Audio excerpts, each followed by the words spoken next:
G'day folks, I just thought I'd do a bit of a life update because it's been a little while since we've shared any great detail on our Instagram. So some of you might know we're on our way to Perth at the moment, slowly making our way to Perth. So we left Waikerie, oh no, it feels like it might be a month ago now.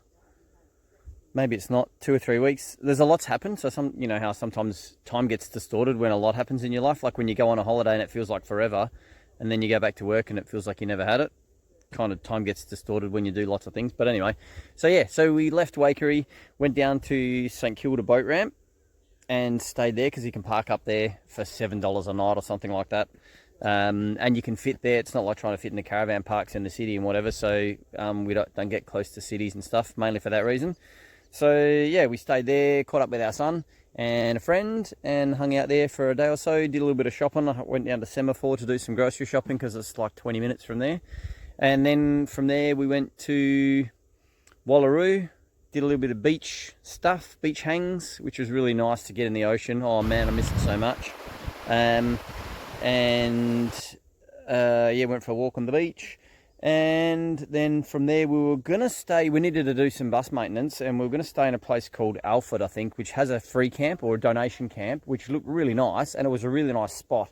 But the caretaker there was kind of a bit of a Nazi or a power tripper, really. Like, he come across all friendly, and then he like saw our potbelly and looked in our bus, and like there was a sign on the wall of the toilet block that said strictly no fires, and obviously they mean no campfires. But we cook on our potbelly and we use it for warmth and stuff. We don't have a diesel heater, so every caravan there had a diesel heater. But he didn't go and check if their diesel heaters were safe, but he felt the need to say, is your potbelly safe? Like, nah, mate, it's only been there for 6 years and never caused an issue. But anyway, so mainly because of the way he was and like looking at you and everything, we left there the next morning, and then we went to Port Broughton. So both of those places are only like half an hour's drive apart, from Wallaroo to Alford, and Alford to our next stop, which was Port Broughton. And we pulled in at Port Broughton, and then like half an hour later, these people that we saw at Alford pulled in, and then like, oh, how you going? And they're like, how did you find that caretaker? I'm like, oh yeah, he was a bit of a Nazi. And they're like, yeah. So they left for the same reason, because he was giving them a hard time about something. I don't know what, we weren't close enough. But so yeah, interesting character. Felt the need to exercise his power on the world. And then from Port Broughton, we kind of officially hit the road and went to Kimber. Broke our accelerator cable on the way. About 10 minutes out of Port Broughton, all of a sudden I couldn't accelerate. There was a busted cable, so that was like half an hour by the side of the road. Stitching that back together and lubricating it a little bit so that it worked a bit better, and tying it up with wire, so to speak. But that got us to Kimber. And then at Kimber, we did a bit of the bus maintenance we were going to do at Alford. We did at Kimber because I wanted to be on an area that wasn't dirt, because I had to do an oil change and don't like it when it's windy and dusty, because I don't want to get shit in the oil and all that. So spent a few days at Kimber. There's this massive big, it's at the footy oval there, and there's a RV park where it's donation. And you can fill up with water, and it was really busy. Like heaps of people traveling through, because it's the time of year where everyone's traveling through, sort of thing. So it was really busy. Cleared out during the day, but then cars moving around and stuff.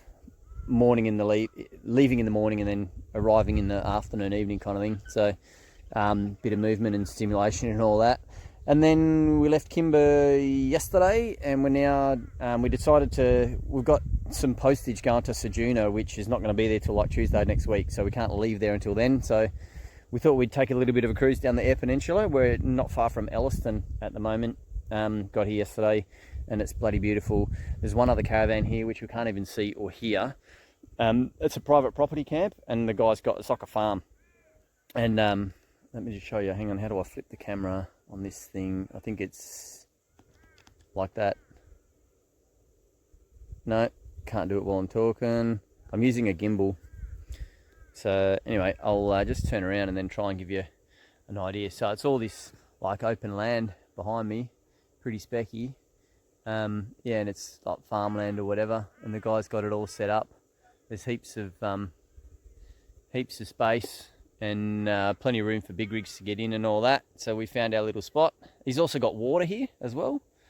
So like there's a tap up there in the garden, and there's a few taps around the property. We went for a bit of a walk yesterday, so heaps of room, lovely spot, and it's so quiet.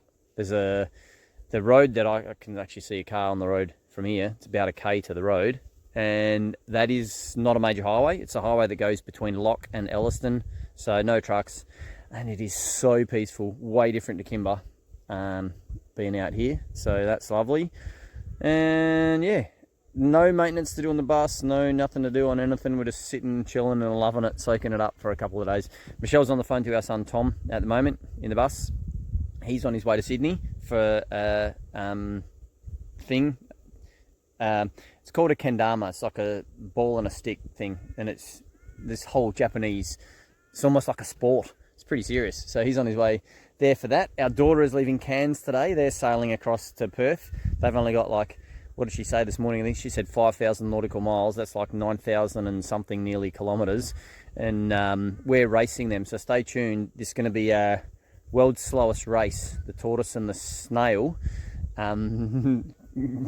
between us and them to get to Perth. So they're sailing the 9,000 kilometres and we're driving. We've got about 2,500 or 2,600 or something kilometres to do from here. Now we travel, I don't know, 200 or 300 Ks every second or third day and sometimes stay a bit longer. Once they set sail, they just sail for days.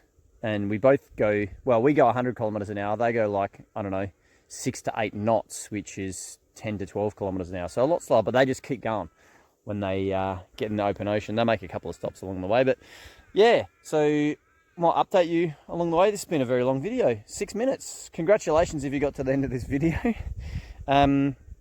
Yeah, I thought I might do a few life updates while we travel from here to Perth and whatever else. Might make it a regular thing, who knows? Anyway, yeah, that's all for today. See you on the next one.